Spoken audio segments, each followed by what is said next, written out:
Aujourd'hui au programme, des dunes de sable blanc, des armes atomiques, un énorme plantage mécanique et une première approche des canyons en fente.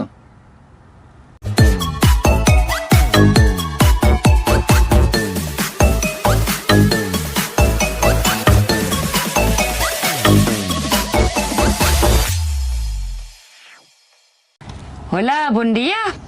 Eh ben oui, je vous parle en espagnol parce qu'on est au Nouveau-Mexique et il s'avère qu'au Nouveau-Mexique, eh ben il y a, je sais pas, 80% de Mexicains parce que tout le monde parle espagnol et non pas américain.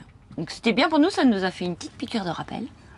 De passage dans cet état, nous cherchons sur iOverlander, pour changer, quelles sont les attractions touristiques, parce qu'on n'avait pas prévu de longue date d'être là, alors on regarde et on observe qu'il y a une curiosité géographique qui s'appelle White Sands, les sables blancs. Mais avant de prendre la route, on s'est arrêté pour faire une vidange à notre Oscar, ce qu'il faut bien faire de temps en temps quand même, vu les kilomètres qui s'enfilent. Et donc nous avons fait faire une vidange et nous avons aussi changé de filtre à huile. Et voilà, on l'a fait avant parce que c'était une route quand même assez difficile, on montait et on s'est dit autant le faire maintenant. Sauf que pour arriver à White Sands, eh ben on a eu du mal à monter cette côte. Et mon sang, il peinait, on s'est dit c'est quand même bizarre, il n'y a aucune puissance, on n'était quand même pas à 4000 mètres d'altitude. Hein. Mais bon, il nous a emmenés. White Sands, les sables blancs, eh ben les sables blancs, qu'est-ce que c'est ? C'est un désert de sable blanc. On avait eu beaucoup de déserts dans notre vie, mais alors des déserts blancs comme celui-ci, jamais. Magnifique. Alors vu de la route au départ, c'est pas très impressionnant forcément. On voit effectivement, c'est quand même blanc. Mais on entre dedans et quand on entre dedans, en fait, il y a une sorte de progression quand même du spectacle. Parce qu'au début, d'abord le blanc est pas si blanc. Et les dunes sont pas si hautes.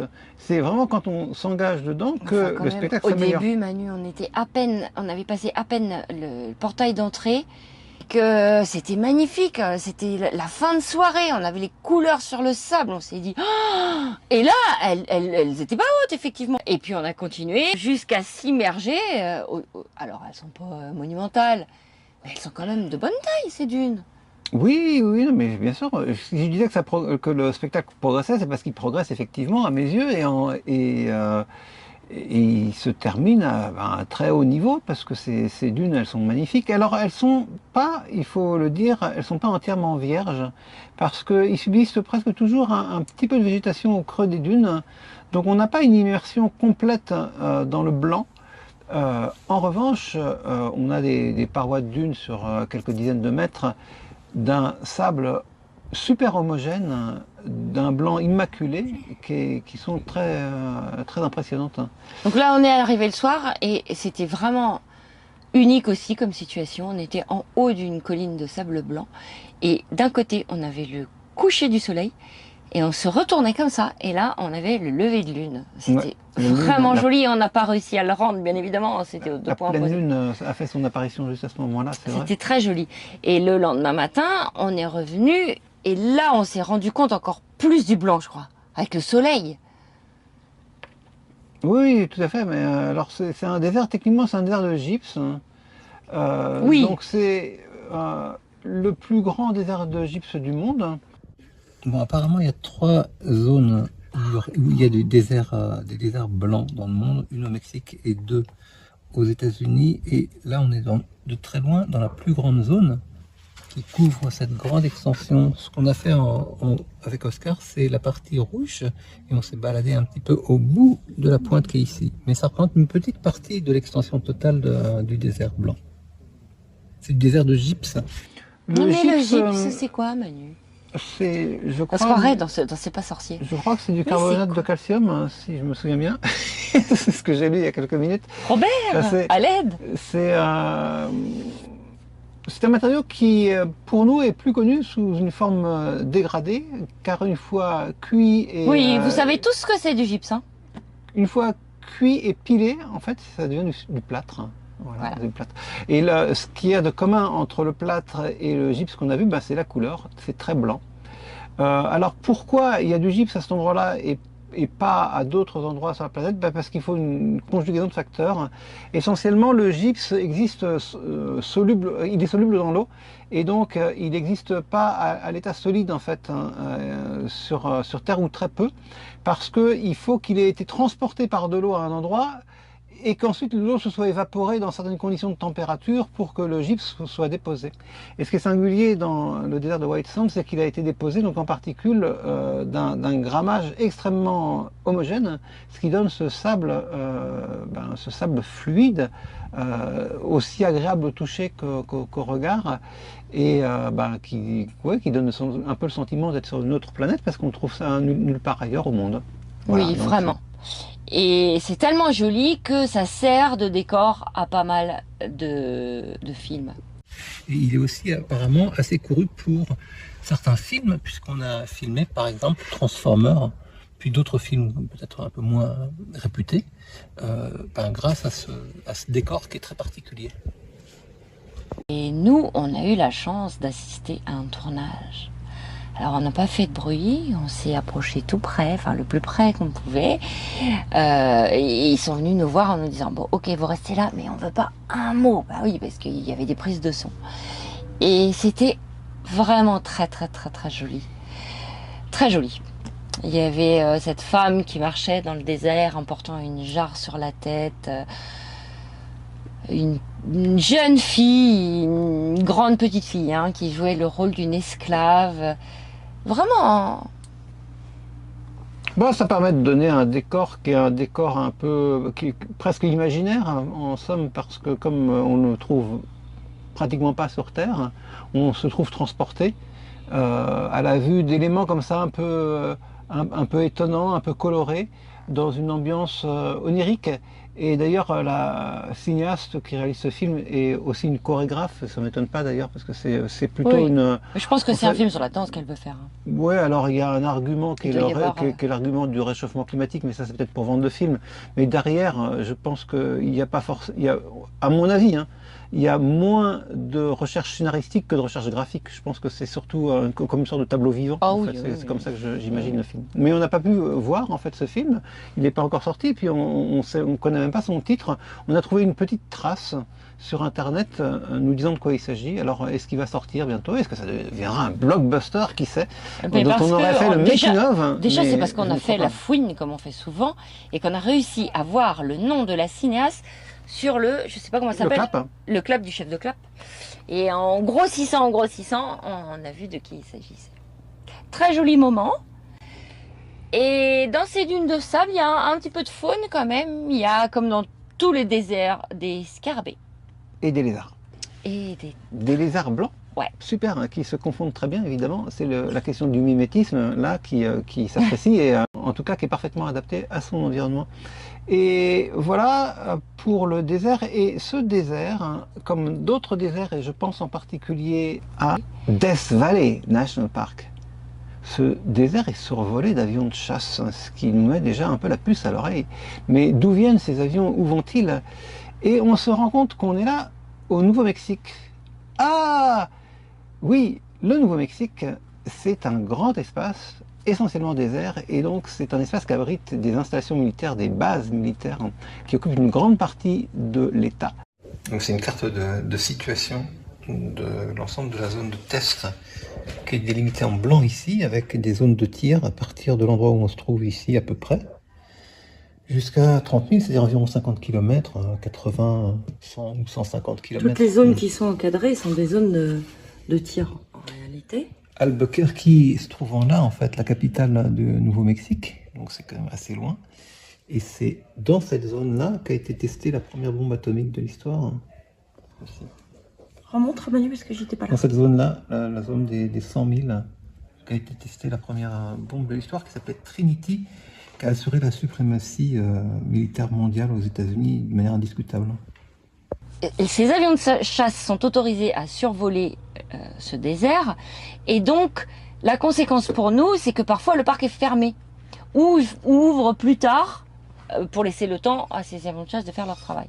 En l'occurrence, nous sommes arrivés à 7 heures du matin et nous avons dû attendre 2 heures à l'entrée du parc. Pour cette raison-là, on ne pouvait pas rentrer à cause des avions. Et figurez-vous que le lendemain ou le surlendemain, mais je vais retrouver l'article, il y a un avion qui s'est écrasé dans le désert où on était. Est-ce qu'on a porté malheur? Qui sait? Non, alors il n'y a pas eu de mort. Hein. Le gars a sauté en parachute, mais l'avion s'est scratché quand même dans le désert. Alors à ce moment-là, le parc était fermé puisqu'il le ferme quand il est survolé. Mais quand même, on peut dire, on aurait pu faire d'ailleurs un titre putaclic en disant « On l'a échappé belle ». En fait, on n'a pas échappé belle, c'est un concours de circonstances, et voilà. Bon, en même temps, la base militaire elle-même, elle s'étend au-delà de White Sands. En fait, White Sands n'est qu'une petite partie de la base militaire. Mais par contre, comme les Américains communiquent sur à peu près tout, même s'il peut y avoir des zones d'ombre, hein, peut-être un état profond, qui sait, et des services secrets bien sûr, même sur des affaires militaires, les Américains communiquent. Et ça se traduit par le fait que sur notre route se dressait un musée qu'on ne serait pas forcément allé visiter spontanément, mais quand même, notre curiosité était aiguisée aussi par la présence de ces avions de chasse qu'on avait déjà vus. Alors on est allé voir ce musée, et c'est un musée consacré à l'aspect spatial de la défense, on va dire. C'est-à-dire que, en gros, la question posée ou abordée par ce musée, c'est en quoi les missiles sont diffusés comme les autres, pour ainsi dire. Disons qu'on avait déjà eu une approche de l'industrie spatiale américaine, d'abord en tant que pur spectacle sur la côte californienne avec le décollage de la fusée Falcon. On avait approché un petit peu plus près en visitant les installations de la NASA à Houston. Et là, on avait, on va dire, le symétrique, mais côté vraiment défense, côté armes, y compris armes atomiques. Et on est allé donc visiter ce musée, et la première chose qui nous a frappé, c'est on a été l'objet d'une sorte de vérification à l'entrée, qui était quand même assez sévère. On doit montrer patte blanche, il y a un peu de paperasse, etc. On est enregistré, on est parqué à un certain endroit. C'est normal en même temps. Bien sûr. Et ensuite, on pénètre dans des installations qui sont donc en bordure de base militaire. Et là, ce qu'on découvre, c'est quand même un assemblage assez remarquable d'objets relatifs à l'espace et à la défense, et en particulier une collection de missiles et de bombes tout à fait surprenante. Donc, il faut savoir que le cours de l'histoire, hein, comme tout le monde le sait, a changé à l'occasion de la Deuxième Guerre mondiale, et il y a peut-être plusieurs événements marquants dans la Deuxième Guerre mondiale, mais le plus marquant peut-être, c'est l'utilisation unique, ou plutôt en 2 épisodes, mais enfin de la bombe atomique des Américains contre les Japonais. Et il y a eu une course de vitesse entre les Allemands et les Américains pour développer la bombe atomique. Et où est-ce que se sont déroulées les expériences et les recherches qui ont mené au développement de la bombe atomique? Eh bien, à 2 pas de là, à Los Alamos, au Nouveau-Mexique. Et c'est pourquoi, en fait, il y a cette culture de la défense, et de la défense avec une composante spatiale, celle des missiles aussi, parce que l'histoire du Nouveau-Mexique, elle est mêlée à celle de Von Braun, du développement des premiers missiles, et donc des premiers objets qui vont aller dans l'espace, et de là émergeront à la fois les nouveaux moyens de défense et les nouveaux moyens de défense atomiques en particulier, avec les missiles à longue portée et l'industrie spatiale.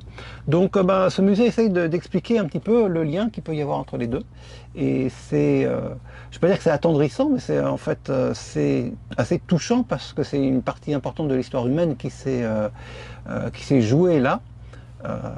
L'histoire humaine, c'est pas que de la romance, c'est que des jolies histoires de progrès social et de progrès technologique. C'est aussi une histoire de guerre et d'affrontement. Et donc les Américains ont montré qu'ils étaient les plus puissants du monde au XXe siècle. Et on est là dans un musée qui explique un petit peu tout ça.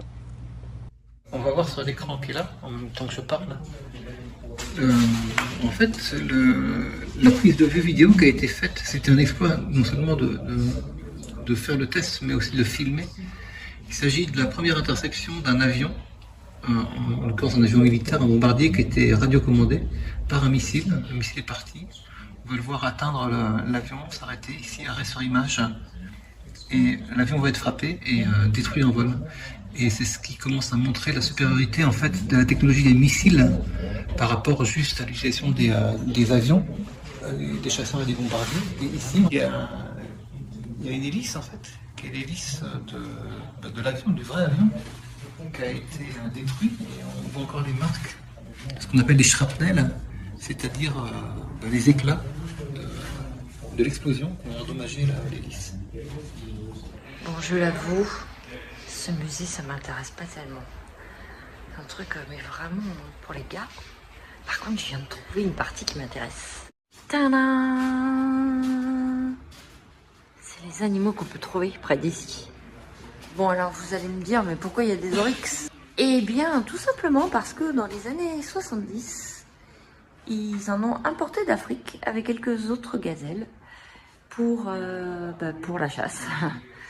Et maintenant, par contre, comme il n'y a pas du tout de prédateurs ici, ils ont proliféré et il y a près de 4000 individus. Je te suggère donc, Emmanuel, d'aller voir si on en trouve. Et puis à l'extérieur aussi, il y a une grande exposition quand même. Oui, bien sûr. Qui est quand même fort intéressante. Où on voit les missiles Pershing qui ont été les missiles à tête nucléaire qui ont fait craindre à un moment donné un holocauste nucléaire, c'est-à-dire un affrontement au moment de la guerre froide, un affrontement entre les États-Unis et l'URSS qui aurait débouché sur une vitrification de la planète. Ici on voit un des éléments centraux de la guerre froide parce que c'est un missile Pershing et ce sont ces missiles qui ont fait l'objet de l'accord de désescalade nucléaire avec les Russes dans les années 80-90 puisque pendant la guerre froide, les Russes comme les Américains ont acquis la capacité de détruire non seulement les autres mais tout le monde, en fait la Terre entière. Et donc il y a eu des accords de désarmement qui ont conduit les quelques centaines de missiles Pershing qui existaient dans le monde à être détruits sous contrôle de la partie terre, sous contrôle des Russes. Et il y a dans l'accord de désarmement, il y a eu le droit pour chaque partie de garder 15 missiles pour être exposés dans des musées. Donc on en voit un là. C'est lui l'Ajax, celui qu'on a vu détruire l'avion, dont ils ont conservé l'hélice tout à l'heure à l'intérieur du musée. Voici une réplique de Fatman, la première bombe atomique.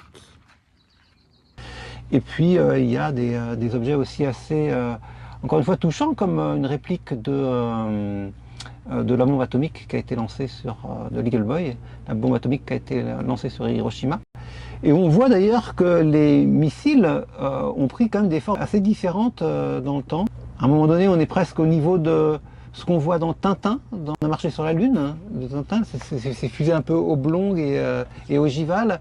Et d'autres fois, ce sont des lanceurs qui sont plus longs peut-être, ou au contraire plus ventrus. Donc il y a toute une collection d'objets qui sont allés dans l'espace, en général pour des raisons militaires, qui sont exposés là. Puis on devait quand même continuer notre route, donc on a rejoint notre Oscar qui nous attendait seul, parce qu'il n'y a quand même pas beaucoup de monde dans ce musée, sur le parking de la base militaire. Et là, le drame. Il faut expliquer une caractéristique particulière du LT, qui est que l'accès au compartiment moteur est un peu pénible. C'est-à-dire que pour voir l'intérieur du moteur, et singulièrement le vase d'expansion, il faut enlever le siège, et comme nous, on est un peu encombré, et tous les objets qui sont sous le siège, et ensuite il faut décaler le compartiment central. Bref, ça nous prend 5 ou 10 minutes. C'est pas grand-chose. Sauf que du coup, on le fait pas tous les jours. Et ça faisait un bout de temps que j'avais pas regardé mon vase d'expansion. Or, la conjugaison difficulté à passer une côte, surchauffe du moteur, que je peux vérifier parce que j'ai la température moteur au degré près qui s'affiche sur mon tableau de bord, et nous fait craindre qu'il y ait un problème avec le circuit de refroidissement. Donc cette fois-ci, à la sortie du musée, j'ouvre le capot, donc je passe les 5 minutes à tout débarrasser pour accéder au vase d'expansion, et là c'est vraiment la catastrophe, parce que dans le vase d'expansion, il y a plein d'huile. Et là, c'est un peu le ciel qui nous tombe sur la tête, parce que ça nous fait craindre le fait que le joint de culasse, et c'est des or, il est neuf, il a été changé, quasiment neuf, il a été changé 3 mois avant. 3 ou 4 mois auparavant, et il avait déjà encore été changé 4 ans avant. Et si il a recassé une nouvelle fois, ça veut dire qu'il y a un problème, ça veut dire que la culasse n'est pas bonne, ça veut dire que la culasse est fissurée, et ça veut dire que sans doute le moteur tout entier doit être ou bien entièrement changé, ou au moins reculassé, ce qui pose un problème énorme de trouver une culasse, parce que ça prendrait des mois en fait de faire venir une culasse ici, ou en tout cas des semaines. Donc on a réussi quand sans même compter les frais engagés. Donc là, à redescendre. Et le fait qu'on n'est même pas sûr que ce soit ça. Bref, on est dans une situation qui est vraiment très perturbante au niveau mécanique, enfin au niveau du moral. Mécanique, on ne sait pas encore. Mais c'est qu'un problème de refroidissement. On pense que c'est pas trop grave de rouler un petit peu avec, de l'huile dans l'eau. Et on n'a pas tellement le choix, à part se faire remorquer. Donc on décide de faire ça. Et on retourne pour, alors d'abord, demander un peu des comptes aux personnes qui nous ont fait la vidange, parce qu'on pense qu'ils ont cassé quelque chose en faisant la vidange, et notamment en serrant trop fort le filtre à huile. C'est simplement Antonio de Cancun. Et je me suis aussi Parce que tout de suite, on a contacté Antonio et il a dit ça peut pas être un hasard avec votre changement de filtre à huile. Donc la première chose à faire, c'est retourner là où vous avez fait la vidange. Ce qui a été confirmé par un autre mécanicien qu'on a rencontré sur la route, et donc on est retourné voir ces gens-là. Ils ont réexaminé, ils ont dit mais non, regarde, il n'y a pas de problème. Non, on n'a rien fait de mal. Notre filtre est bien monté, il ne fuit pas. Au niveau de l'écrou qui bouche le bas moteur, le compartiment d'huile, pareil, il n'y a pas de fuite, donc nous on n'a pas fait d'erreur. Bon, plus c'était un centre de vidange, ils n'étaient pas équipés pour faire de la mécanique, on n'avait pas grand chose à en tirer, même si on entrait en conflit, ça ne changeait rien. Donc il n'y avait pas d'autre solution que de trouver une solution auprès d'un vrai mécanicien. Oui, ce qu'on a fait, sauf que c'est très difficile, parce que nous, c'est un véhicule diesel, donc il faut aller chez les dieselistes. Et on a fait plusieurs garages, et quand on arrive avec notre petit Oscar, ils nous disent, mais qu'est-ce que vous voulez qu'on fasse? Nous, on s'occupe que des poids lourds. Donc on était drôlement embêtés, jusqu'à ce qu'on en trouve un qui nous dise, ok, je vais regarder. Le garagiste poids lourd, lui, nous conseille de tout simplement nettoyer le circuit d'eau, en fait. Changer le refroidisseur d'huile, pour lui, c'est pas forcément une bonne idée. Enfin, il accepterait de le faire à la limite pour un tarif assez élevé, mais il nous garantit que le simple fait de changer l'eau d'une part et de mettre un produit colmatant pour refaire une sorte d'étanchéité avec un produit chimique, ça suffirait à résoudre le problème. Mais on est un peu hésitant. On prend des informations auprès de nos amis qui connaissent un peu la mécanique, et on prend surtout avis auprès d'Antonio qui nous a changé le joint de culasse à Cancun, et on décide d'opter pour une autre stratégie, d'aller voir un mécanicien spécialisé Volkswagen. Et là, on a eu beaucoup de chance parce qu'on n'était pas trop loin d'une ville où il y avait un mécanicien Volkswagen, ce qui n'est pas aux États-Unis forcément facile. Presque tous les mécaniciens sont hispaniques, enfin sont mexicains. Sí, no necesitamos alambre porque aquí trae su para que agarre con este también. Sí. Et parmi ceux-là, il y en a quelques-uns assez rares qui connaissent bien les Volkswagen et principalement les combis, pour être honnête, mais avec leur connaissance, on va dire, des véhicules anciens européens, et s'ils ont un peu d'intelligence générale mécanique, ils arrivent à gérer le moteur du LT. Et donc, on a eu de la chance, vraiment. On a eu de la chance. Alors, on est arrivé le soir, c'est sa femme qui tient un peu l'administratif. Elle a dit, non, on n'a pas de place, il faut prendre rendez-vous, etc. Elle a appelé son mari, Alfonso. Et lui, il a été d'une grande aide, vraiment. Il nous a indiqué où aller commander les pièces. Alors, pour commencer, il faut dire qu'il y a un aspect diplomatique important. Il faut qu'on intéresse les mécaniciens à notre histoire. Donc, il faut qu'on explique un petit peu, on est des grands voyageurs, on est bien embêtés, on a le camion, vous voulez voir comment c'est à l'intérieur, etc. C'est à chaque fois une relation personnelle qui se noue un petit peu. Et on avait d'une part Alfonso qu'on a réussi à convaincre d'intervenir sur le camion, et on avait gardé d'excellentes relations avec Antonio de Cancun, qui à distance au vu des photos que je lui envoyais et au vu de ce que je lui racontais au téléphone, a fini par faire le bon diagnostic.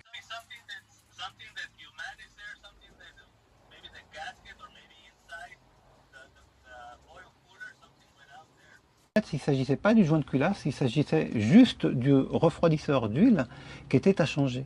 Et ça changeait complètement la perspective sur la panne, parce que c'est pas forcément une très grosse intervention, une intervention que je pouvais quand même pas faire moi-même, mais qui était assez facilement faisable en quelques heures, à condition de trouver la pièce. Donc le problème devenait de trouver la pièce. Et là aussi, on retombe sur la question des pièces d'importation pour véhicules européens anciens. Et il se trouve qu'il y avait un super petit magasin spécialisé dans le domaine. Et donc on a réussi à avoir de bonnes relations aussi avec le vendeur de pièces, qui a cherché la pièce, qui la trouvait pas forcément immédiatement, mais qui a fini par la trouver. Par-dessus, c'est greffé un problème de démarreur. Donc j'ai cru qu'on devait changer le démarreur. Je vais acheter un démarreur qui m'a repris ensuite parce qu'on avait établi de bonnes relations. Le mécanicien est en train de faire une protection contre la chaleur pour le démarreur. Oui, parce qu'on pense que c'est quand il chauffe, il marche pas.